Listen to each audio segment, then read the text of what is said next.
Hello and welcome to Clear to Close with Vern Larson. I'm Ben Kaysen, here with Vern Larson. Vern, how you doing? Good to see you, man. Good to see you as always, man. I just love doing this show with you and you again. I brought out the suit, coat, name tag, and you're over there wearing a sweater and a hat, man. I thought we were on the same team on this. See, that's why the camera is like focused on you over there. That makes sense. Yeah, I'm letting it get into you. I didn't know it was pajama day at work, or I would have got in on it. Savage.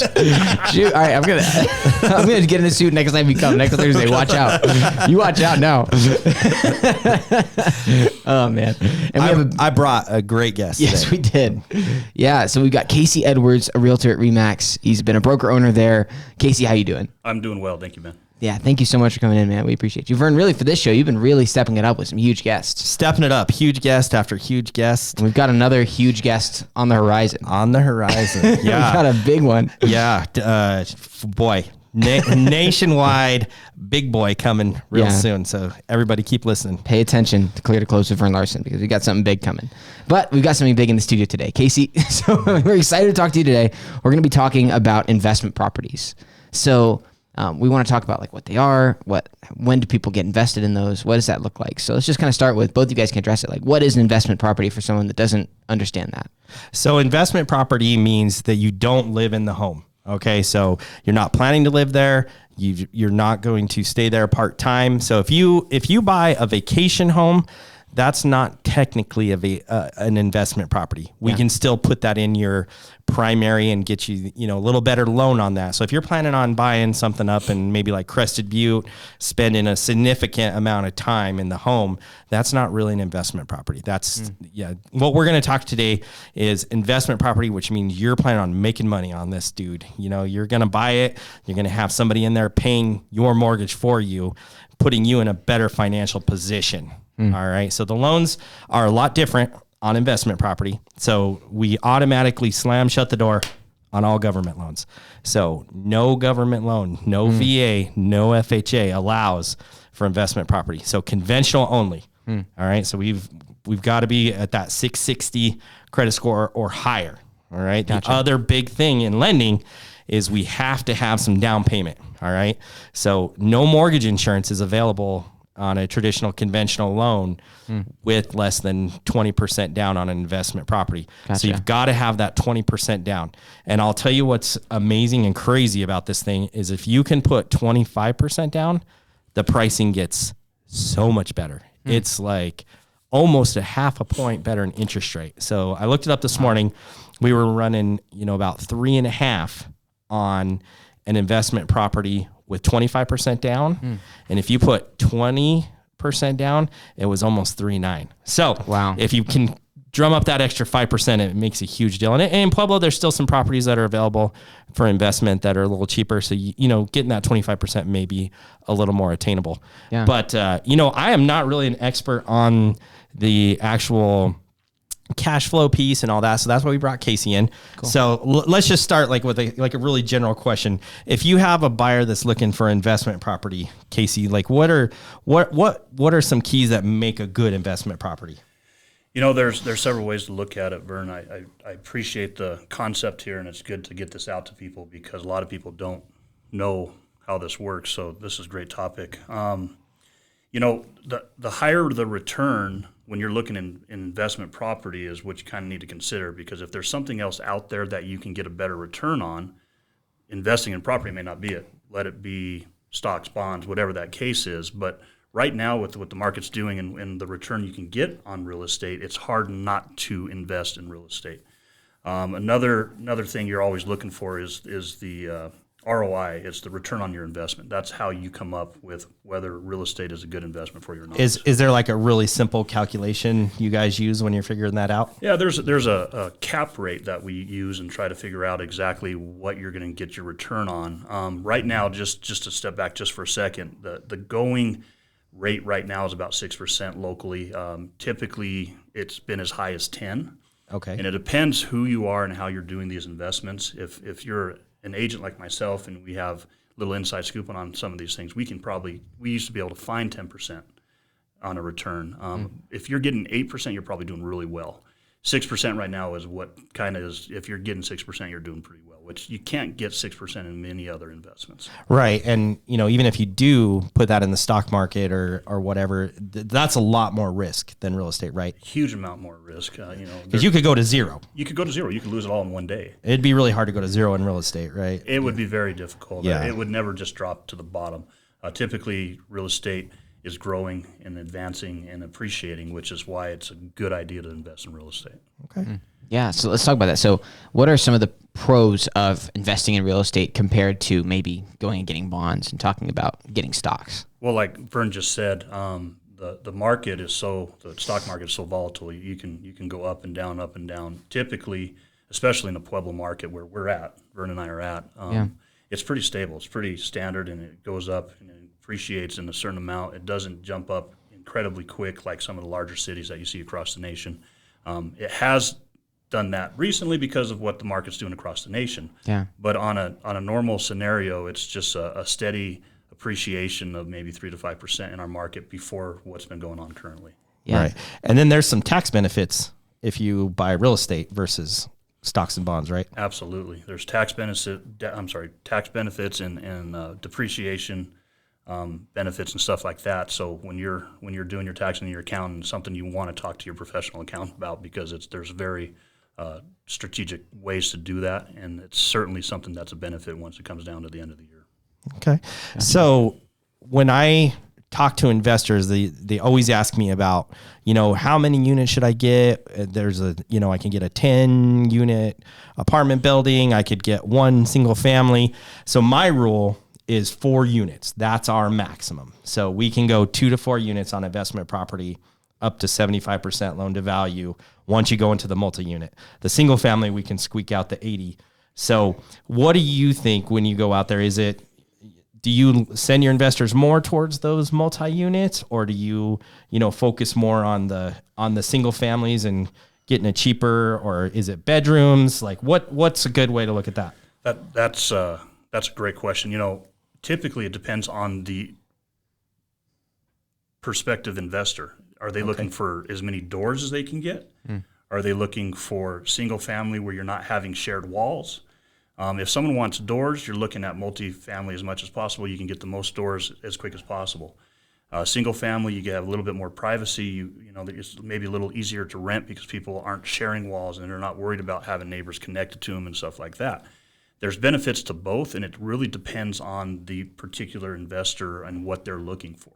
Do you ever bring resale into it? Absolutely. With investors and say, hey, yeah, I know you might. Absolutely. You might like the doors, but boy, if we go pick up 4 single families, you're going to get better appreciation, or exactly. Or does that work backwards? No, that works that way actually. In single family, you can market single family to everybody, where you cannot market a duplex, a multiplex, or whatever it is to a single family person. They're not even going to be in the market for. They're not even going to consider that. So I think there's a wider marketing window for a single family. So that might entail more appreciation, an easier scenario, better transactions. Yeah, maybe buyers. even like a more safer Or a safer scenario. safer Absolutely. alternative, Absolutely. for investors. Absolutely. Yeah, that makes sense for sure. I mean, you mentioned appreciation. So for those who don't know what appreciation is, can you kind of talk me through what is appreciation? What does that look like? Well, in our market or in a market, appreciation is you buy a property, let's just use a round number of $200,000. Yeah. If the appreciation is 5% a year, 5% a month, whatever that entails, 5% of $200,000 would be $10,000. If it's a year, in theory, at the end of the year, the residence is now worth $210,000, which is just appreciation, basically money in your pocket, paper in your pocket, but it's not there. It's sitting there on the house.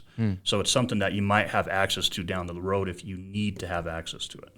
Gotcha. So that's if you sell it, the property is just gaining value. That is correct. Sell, refinance, all those things. You could pull that out. Yeah. So there's been like some crazy stories that I've heard for sure. Like my dad's a realtor as well, so I'm sure you've seen them as well. Like people that buy houses 15 years ago and then sell them today, and what the difference is. Talk to me about that. What does that story look like? Oh, it's actually completely amazing. We're seeing a lot of people do this or in this scenario up in Denver. They're in Denver. They've lived in their home even sometimes longer than 15 years.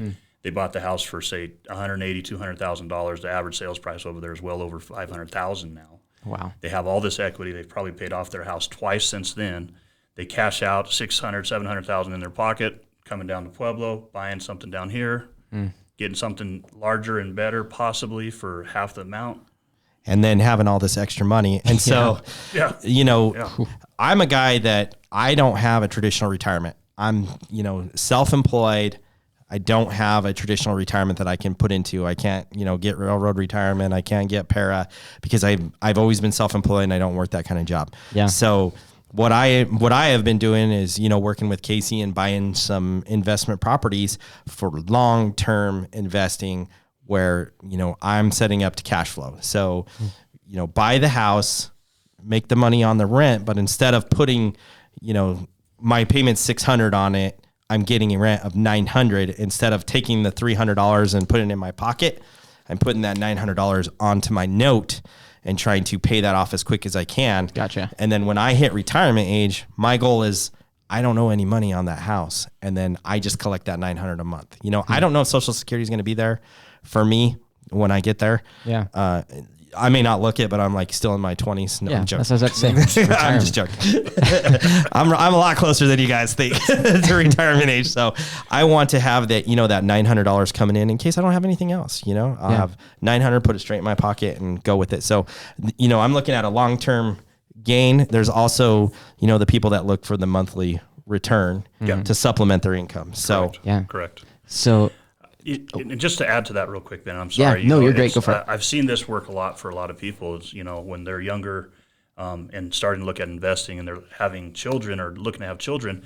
It's a great idea to go buy a house, put it on a 15-year loan, and about the time your kids are ready for college, you have a house paid off and something you can draw on for your college education. So another way to invest. It's a great. Yeah, and one other sidebar on this is if you've bought your first house and you're living in it and maybe it's a 2-bedroom, 2-bath and you're looking at selling it, but you're like, I don't know. And I've saved up a little money. I could put 5% down on my next home. Yeah. It might be a good idea to keep that 2-bedroom, 2-bath as a rental and look into that. And then, purchase another house with Casey to live in, but the home you've already purchased, keep it as a rental. You already know what's going on in there. I've already put a new furnace in here. I've already put a new roof in it. This thing is solid. It's going to be good. Yeah. You're not going to have a major headache. Then, you might want to keep it. And if you do that, you can access the government loan on your new house, right? Correct. Yeah. You could access the government loan or, with just 5% down, we can go conventional again. Yeah. There's a lot of neat stuff we can do. If you already have a lease in place and you've collected your security deposit and your first month's rent, I don't even have to count that payment against you on a conventional loan. So, wow. There's some workarounds that help you qualify for more that way.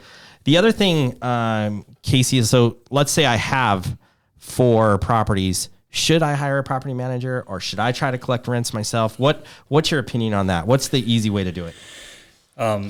My immediate answer is yes, have a property manager. I think it is something that is so important, especially if you're renting something that you've lived in, you've owned personally, you're attached to it emotionally, and it's going to be so hard for you to deal with these people you've put in your home.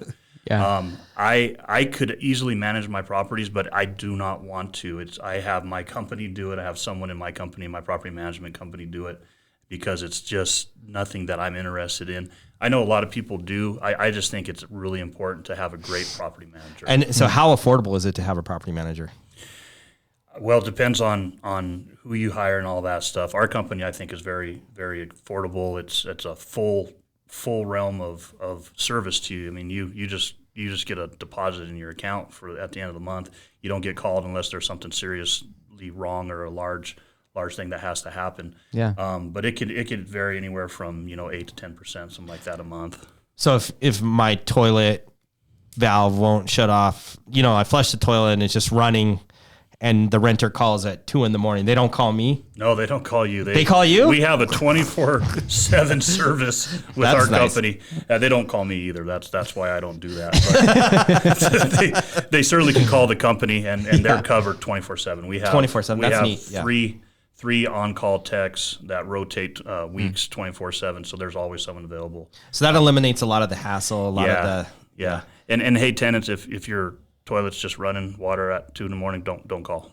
Yeah, just go in there, take the lid off, and just pull that thing up and just boom. jingle it a little bit. It'll work. But if there's a significant thing, we always have protection for the tenants. Absolutely. Okay. And then, so if I hire a property manager, do they help me find the tenants, or do I have to still advertise and find it? No, they do all the advertising. They do the placement. They do the reference check, the criminal check, the full-on check to make sure that whoever we're suggesting to go in your property. Now, you make the ultimate decision, Vern.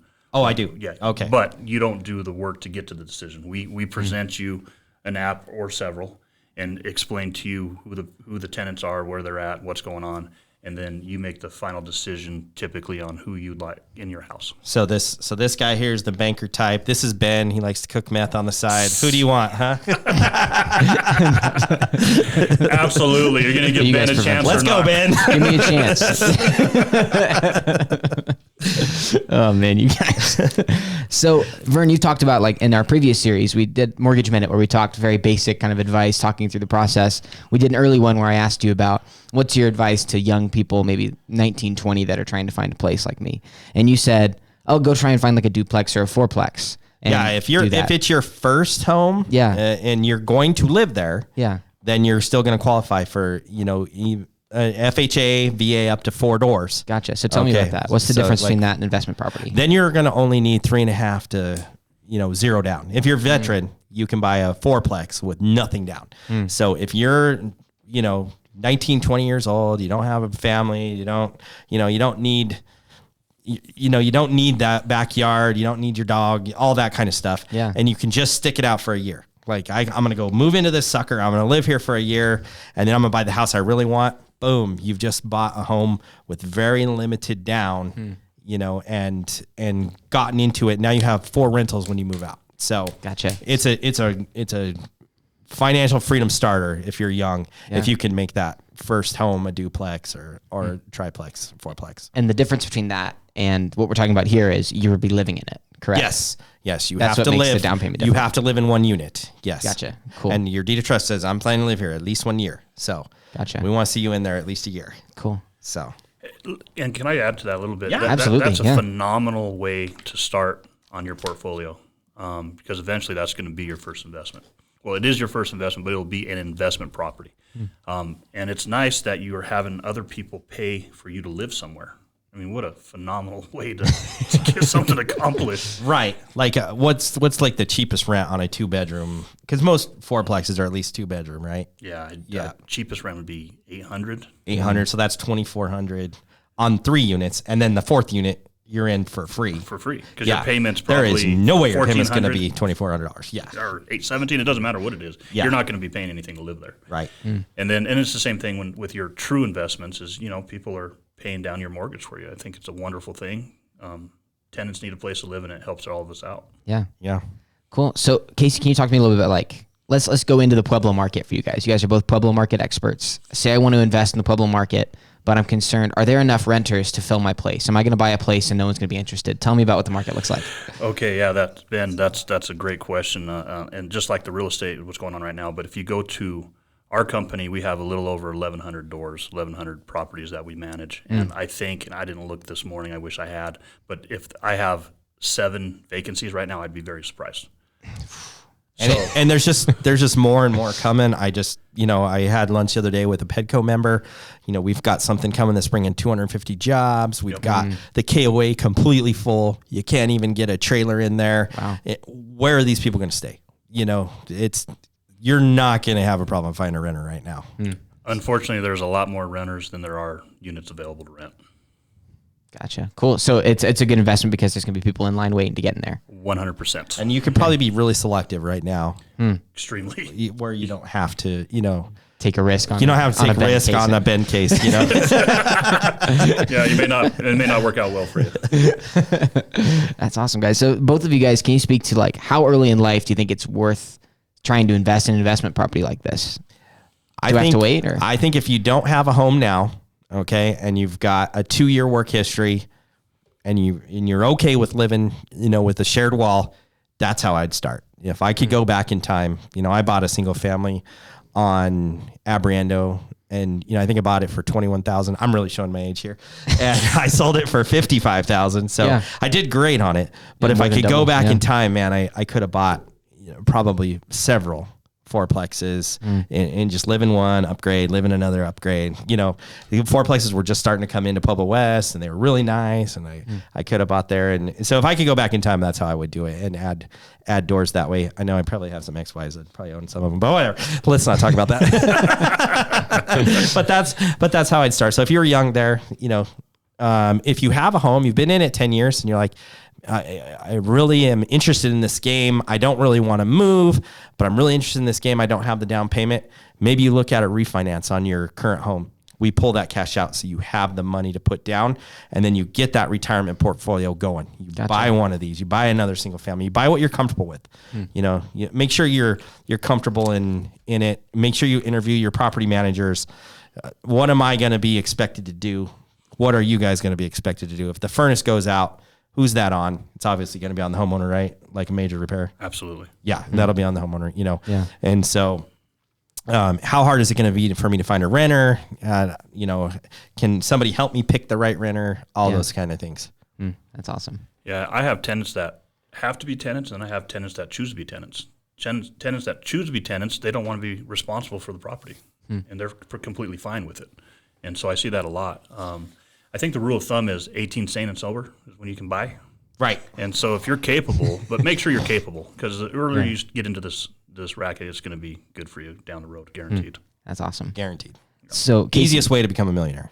Properties. Absolutely. Just to follow properties. Agreed. Gotcha. Agreed. That's awesome. You guys always, I was getting here with Vern, and he's saying all these things, and I'm only 21, so I'm always thinking, like, how can I use that advice? Why are you waiting? Come on, let's go. You need to start. Trying to build credit. Yeah. I get That's where I'm at. Yeah. And that'd be the biggest thing. Biggest thing I think Vern would say too is really be aware of your credit situation. I mean, that's what we run into. So take care of that from the day you start building it. So investment loans, they're a little more intricate than the standard single family. You're going to want to work with somebody with some experience. Yeah. You're going to want to work with somebody that knows what they're doing. Okay. Our limit is 10 financed properties, including the home you live in. So if you have your home that you live in, you can have 10 others financed. After that, we're done on the conventional side. Gotcha. So then you've got to get creative, and you go into the banks. So we have some great banking partners here in town that we work with. Pueblo Bank and Trust, Legacy Bank, shout out. Anyway, they can do some big portfolio loans, put all of your properties into one loan, whatever. Yeah. After you're established, but make that first step, get established, get a couple going, make sure you love it, and you're on your way. Financial freedom, I'm telling you. I couldn't agree 100%. How many rentals do you have, Casey? Oh, I don't know. I was trying to think of that on the way over. Several. Several. And my family has more than that. So it's been good for us, and that's kind of it's been good for you guys. The way we've gone. Yeah. Absolutely. Yeah. Yeah. They probably own 70. I may be own 15. I can't even Nice. figure out. That's Lots of great. partnerships. That's awesome. Congratulations. That's awesome. Yeah. So if somebody's listening to this and they want to get into this investment side, they don't know where to start in Pueblo. Casey, tell me why they should call you. Ooh. Well, I'm really knowledgeable about the market. Yeah. I know what's going on. I'm in the market. I'm not over here, serving beer on the weekend. I'm actually working the weekends as well. So Absolutely. We're real proud of what we know knowledge-wise of the market, what's going on, and we're staying on top of the stats and all that stuff and see what's coming and what's going. So Gotcha. I've personally worked with Casey, and he's going to, sit down with you, help you figure out that ROI, your return on your investment. He's going to make sure that although this property, maybe whatever, have a bigger yard or whatever, but this property, we're going to make, that 8% or 10% on a rental. So Yeah. I know you really like the yard on this one, but this one is going to be the better long-term investment for you, or whatever the case may be. He's super knowledgeable, super great guy, and he's going to help you get into what's appropriate for you. And he's not going to put you in the wrong thing. Cool. And then Vern, how does pre-qualification work for this? Like, do they have to call you first as well for that? Yes, you should always call Advantage Home Mortgage first, 719-546-3100. We're going to figure out what you qualify for. We're going to make sure what kind of loan you're doing, how much you have down, get you that payment ahead of time. Yeah. Then you can say, hey, this is my payment. I want to make this much per month. What do you got for me, Casey? And then we kind of work in a tandem that way so that you get into the correct property, the right price, have the down payment, and we don't run into any headaches on it. Awesome, guys. Cool. Anything that we missed about investment properties you want to talk about? No, I think we covered a lot, and Vern's a great person to get started with on this. So I'm just excited to be here on this podcast. This has been great to be a part of. Yeah. So start with your 4 doors to score and look for 8 doors to score, a special program coming from Advantage Home Mortgage soon. That's coming. Yeah, we're like plugging everything today, I love man. it. I love we're it. just like psh, psh, psh, everything that's coming. Let's plug some more stuff. We've got Clear to Close has been going. We got a few episodes already put out, so go check out some of those. Get some other knowledge in the real estate market, some of the big things going on there. We talked about, if you are hearing us talking about loans and loan types, go check out our episode from last week. We talked a lot about the different loan types and what that looks like for you in layman's terms. So go check that out. If you stumbled into this and you're a beginner, go back to the Mortgage Minute. We go through the whole process, beginning to end, from your credit to applying to what not to do, which we just ran into one of those today. Dang it. He missed the podcast. Yeah, dang it. So go back and check those out. All available on Apple and Spotify. Yeah, absolutely. Right. The Mortgage Minute. Casey, I really appreciate you taking time out of your busy day, man. It's my pleasure. Glad to be a part of it. All right. Thank you. Hey, thanks, guys. Vern, send us out. Thanks for watching the Clear to Close with Vern Larson. Get qualified today, 546-3100. Perfect.